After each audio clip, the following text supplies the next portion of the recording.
Welcome back to the Means Report, everybody. We appreciate you staying with us where we are going to cover cancer in this next segment. And before we do, we want to bring you up to speed on the former president, Jimmy Carter, who this past week revealed that the cancer that doctors did surgery on in his liver has indeed moved to his brain. The president speaking about his battle with the disease. They did a biopsy and found that they did an MRI and found that there were 4 spots of melanoma on my brain. They are very small spots, about 2 millimeters, if you can envision what a millimeter is. And I'll get my first radiation treatment for the melanoma in my brain this afternoon.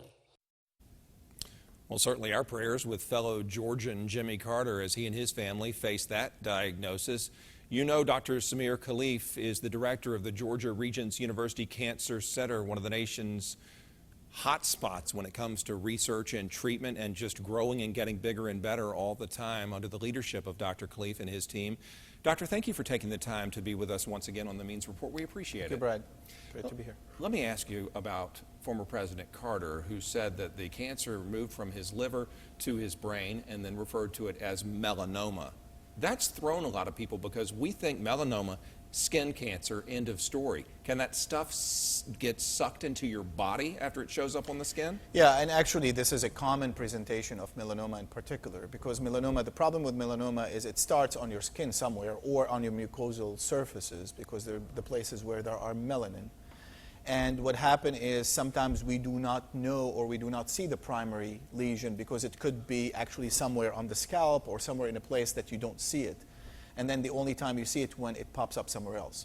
So clearly with President Carter, it started somewhere on the skin or on the mucosal membrane, and it went to his liver and to his brain. And unfortunately, it was discovered when it's already metastasized and went to other organs. Forgive my layperson's understanding of this, but can't the immune cells that are needed to battle any disease, can't they go into the human brain and fight this cancer? Might he have a prolonged life because of that? Those cells can go into the brain, right?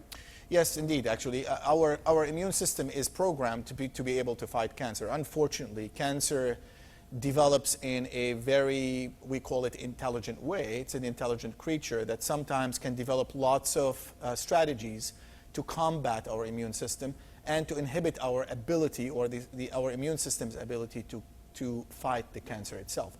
So in this case, the immune system would have tried. However, the disease have grown and went somewhere else. What is the goal here when it comes to treating a patient aged 90 with this type of cancer? To prolong the life or to provide comfort, or both?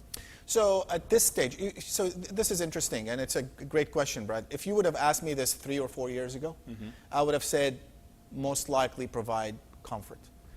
The interesting part is in the past 3 years we've done, and we made so much progress in this particular disease and in other diseases, particularly in melanoma, that now we are looking for prolonging survival and prolonging the amount of life that patient could have even with minimal disease for a really long time. And we're talking about potentially 2 or 3 years so far that we know of. So when we talk about a 90-year-old, of course, you have to take into account that there are other issues that will be playing in this case in the equation, including the ability to tolerate the therapy, the ability to respond in a way, and the physical status of the patient. But honestly, the drugs that we have now that could work against melanoma are pretty well tolerable, way much more than chemotherapy that we had before. So the question here is, can we actually treat a 90-year-old even with metastatic disease, even to the brain, and prolong their life more than what we used to do 3 years ago? The answer to that is absolutely yes. Well, that's encouraging to be sure. And you know, in the days leading up to this interview, I thought that we would spend a good bit of it talking about the big news that dominated the headlines in recent days, which was the announcement of the Burt Story Research Building on campus at GRU and its ever-expanding footprint, the pedestrian bridge that will help scientists and visitors get to and from the building over Laney Walker Boulevard without worrying about traffic. Then all of a sudden, moments before we tape on this Thursday, the announcement comes that you're getting a significant donation to help with treatment of children's cancer, including cancers of the brain. Tell me about that. So yes, going out to your first point is we are expanding. The Cancer Center is expanding, and this is a great news for us. Of course, the donation of Bert Story and the others that contributed to this, including the National, was really phenomenal for us to grow. And by the way, the bridge is not only for people to walk over the street. As a matter of fact, that bridge is a building that's connecting our basic and research science to our clinical science, and it will host actually all our clinicians and basic scientists to work together to be able to translate what we discover into the clinic, which is really something that we've done and we've been doing for the past few years. And going back to the donation, this is exactly what the donation is going for, is we have developed actually clinical trials. One of our investigators developed a clinical trials. His name is Ted Johnson, which is a really great scientist. Developed clinical trials that came out of the discoveries of our laboratories, and we're having it now in kids to treat patients with brain tumors that really translated from our discoveries into the clinic. And this is exactly what the Cancer Center has been doing for the past few years, is trying to develop those kind of clinical trials that are first in human and first in the nation, where actually some, and for both, for adults and for pediatrics, in immune therapy and otherwise, where patients are coming to the Cancer Center from outside the state of Georgia or South Carolina, as a matter of fact. Yeah, I was just going to ask you, I mean, it's okay right now to give the population of the CSRA permission to view Georgia Regents as a cancer treatment and research destination, to think of it as our MD Anderson, isn't it? It's that time. That's absolutely the case. I think we are already in that era. Of course, we will be expanding in the next few coming years, and such donations clearly will help us. The expansion of the building and the donation of that we got for the building is really phenomenal to let us do that.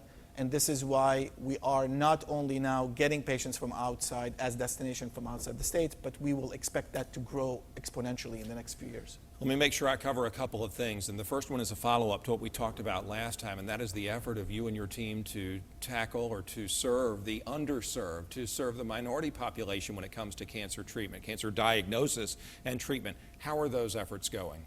Those are going extremely well. We started a very large program that we called CCARE, which is Cancer Community Awareness, Access, Research, and Education, which means trying to take the medicine out of the Cancer Center to the community for the people that cannot really come to the Cancer Center, and try to deliver sustainable programs there to try to enhance their ability for prevention, early detection, so we can stop the cancer before it even develops and make the population awareness of what are the things that needs to be done to prevent cancer. And by the way, I'm going to shift back to where we started with President Carter. So President Carter has melanoma, and melanoma is one of those diseases that can be preventable by using sunscreens. That's it. And now we're in summer, and sunscreen is extremely important. And I would say that we all need to block our kids from getting sun by using the proper sunscreen, because one of the reasons of melanoma, if not most of the reason, is really sun and ultraviolet light. President Carter even said, as a Southerner growing up as a farmer, that those factors enhanced his chances of getting this. Exactly. Let me ask you quickly about your partnership with biotech firm Advaxis and the trials that were supposed to start to help those with breast and cervical cancer. How are those trials going? Have they started? Yes, actually the cervical cancer started, and this is what we will be taking forward. It's already going, we have already treated few patients on that particular trial. It's a vaccine, and that vaccine actually enhances the immune system to generate specific immune cells to attack the cancer itself. So it's going now. My final question, in the few seconds that we have, the National Institutes of Health designation must be imminent, is it not? So the National Cancer Institute, which is part of the NIH, Thank you. is a process. That process, Brad, takes almost 8 years. What more do we have to do? So what we have to do is to continue growing, and accordingly we need more donations, and we need more funding, and we need more revenues for that, but it's always important. However, what we're doing is we are on the path. We've already into 3 years of that, We need to continue bringing to the area more scientists and more clinicians. We have brought in almost 35, north of 35 new clinicians and scientists to Augusta from outside Georgia in the past 3 years, and we will continue doing that to build more programs, engage more the community, and develop more educational and research programs. And just because you might not be able to get your name on the side of a building, any donation helps, correct? Oh, you bet. Absolutely. Any donation helps. We look forward to continuing to follow the progress. I know the designation is just down the road, and we're happy to watch you go down that path. Thank you, Brad. Thank you, Dr. Good to Samir have you. Khleif.